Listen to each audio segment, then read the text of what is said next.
This video was made possible by HookSounds. HookSounds is a royalty-free music website created by artists that offer a plethora of beautiful tracks for all of your creating needs. All of their music is exclusive and curated to offer the highest quality tracks and sound effects. Currently, they have a holiday promotion for 35% off an annual subscription. Just use the discount code HOOKMISS and start creating today with some amazing soundtracks. Okay, so this is the iPhone 12 mini, the best iPhone ever designed to date in my opinion. I must stress that this is in my opinion because from what I've been hearing, you either love the iPhone 12 mini or you just hate the iPhone 12 mini.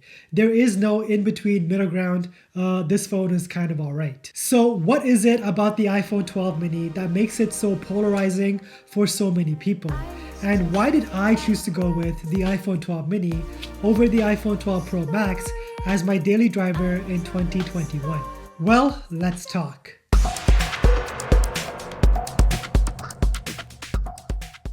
You see, the thing about the 12 mini is, despite its miniature size and stance, it's a very powerful and capable device. I can see many consumers taking a look at this device and being like, is this device powerful enough to handle my everyday tasks? And you know what? That is a legitimate question, because for many years, we as consumers have been hardwired to believe that a smaller phone means it's less powerful. Well, the good news is the 12 mini is more than powerful enough for pretty much anything. The 12 mini is rocking the A14 Bionic chipset with 4GB of RAM, which is the same processor found on the bigger iPhone 12 Pro Max. Although the 12 Pro Max does have 2 more gigabytes of RAM for a total of 6GB, it doesn't really matter since both of these are iPhones, so the additional RAM doesn't really amount to much since, the software optimization on both of these devices are terrific. I can do everything on the mini that I can do on my 12 Pro Max. I can easily play graphic intense games without performance being an issue. I can easily switch between apps without RAM management being an issue. And I can send over multiple raw high codec pictures from my camera to the mini and edit them all over on Lightroom without any performance issues at all. That is insane for a phone this small. So all of these reasons got me thinking, why do I need to carry around this massive brick of a phone when I can just use a very capable phone in the iPhone 12 mini as my daily driver? I mean, I gained enough weight over the pandemic as is, so I don't need to be carrying around an additional 5 pounds in my pocket on the daily. Quickly, before we do continue, if this is your first time here on this channel and you want to see more iPhone related content, then leave a like on this video and subscribe to the channel because that would be much appreciated. The iPhone 12 mini in so many ways is the phone that I've been waiting for quite some time. This is pretty much everything I imagined the second generation of the iPhone SE to be. We have an 85.1% screen to body ratio, so viewing content on this smaller 5.4-inch panel is no issue at all. It is a 1080p OLED panel that does support HDR content, so you do get those nice deep blacks and overall great color accuracy. Now, for someone like myself, I do have the 12.9-inch iPad Pro and a 16-inch MacBook Pro. So if I wanted to, I can watch content on a bigger screen because I have options. If your only media consumption device is your phone, then it's totally understandable if you want to get a bigger phone with a bigger panel for a more immersive viewing experience. For myself personally, I don't like to consume content on a phone. If I am watching Netflix or YouTube, I do prefer a bigger panel that's bigger than 11 inches. So regardless of which phone I have in my pocket, whether it be the 12 Pro Max or the 12 mini, I will always gravitate towards watching content on my iPad or my MacBook. So it makes sense for me to go with the iPhone 12 mini as my daily driver. Okay, so everything about this phone sounds great so far, right? But I'm pretty sure you guys are asking the question, what about the battery life? Is the screen on time enough to get me through a full days of use? Well, I'll be honest. It really depends on a lot of factors, but more importantly, how you typically use your phone on a day-to-day basis. You see, I'm really trying to cut back on screen on time, and I feel like this phone is really geared towards tech minimalism. So what my plan is to keep the iPhone 12 mini as my daily driver for all of next year, cut down on screen on time, focus on myself and my goals, and by the end of next year, we will be seeing the iPhone 13 Pro Max with a 120Hz display, better internals, and just a better overall phone. So I'm completely okay using the iPhone 12 mini as my daily driver, as I do hold out for that. Since so many people have concerns about the battery life when it comes to the mini, I'm going to try to break this down for you guys in a way that helps you understand my typical day in the life with the 12 mini.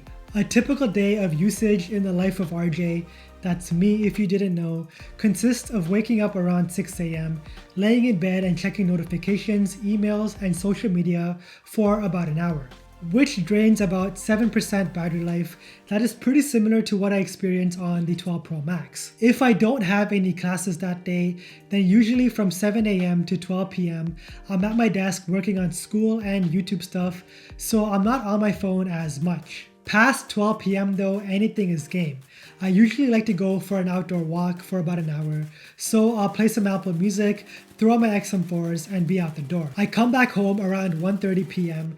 and I usually have around 85% battery life left, which is enough for WhatsApp, Twitter, and a couple of 10-minute YouTube videos. Afterwards, I spend upwards of an hour on some stock apps just buying and selling for the day, which brings my 12 mini to around 35%, and it's already like 6 p.m. I like to finish off my day with a quick 30-minute walk around the neighborhood, so once again I pop on my XM4s, play some Apple Music, and I'm out the door. 30 minutes later, I'll come home and the iPhone 12 mini will be sitting at around 30% battery life, give or take. So close to around 6 hours of screen on time for the day, which in my use case, I'm more than satisfied with.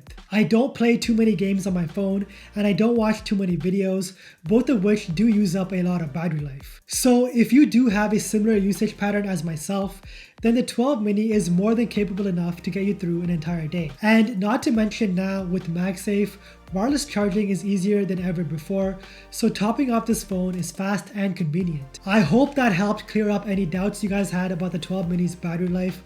I've had the 12 mini for over a month now, and I can confidently say that 6 hours of screen on time is entirely possible with this little device. Of course, it does heavily depend upon your usage pattern and how you typically use your phone in a day. But overall though, I would say don't let battery concerns be a reason that's holding you back from pulling the trigger on the 12 mini. What I do miss though is a telephoto lens. A lot of consumers prefer an ultra-wide over a telephoto, but I'm just the anomaly here. Give me a telephoto any day of the week and I will be a happy camper. I rarely use my ultra-wide, I just don't find myself in too many situations where I need to capture that ultra-wide angle shot. Choosing to go with the mini over the 12 Pro Max wasn't an easy decision to make. But essentially, when you strip it all down, it comes down to this. With the 12 Pro Max, you have to literally carry around a brick in your pocket at all times. But the trade-off is, you never have to worry about battery life. With the 12 mini, you get a very lightweight, portable, powerful iPhone. With the trade-off being, there will be some days, depending on your usage, where you may need to top off the mini a couple of times to get you through the day. I hope this video helped convey why I chose to go with the mini over the Max, and I hope my battery breakdown gave you guys some insight on what a typical day of usage is like with the 12 mini. That is it for me, everyone. I wish you all a Merry Christmas and of course a very Happy New Year. As always, thank you so much for watching, and don't forget to flex with your tech.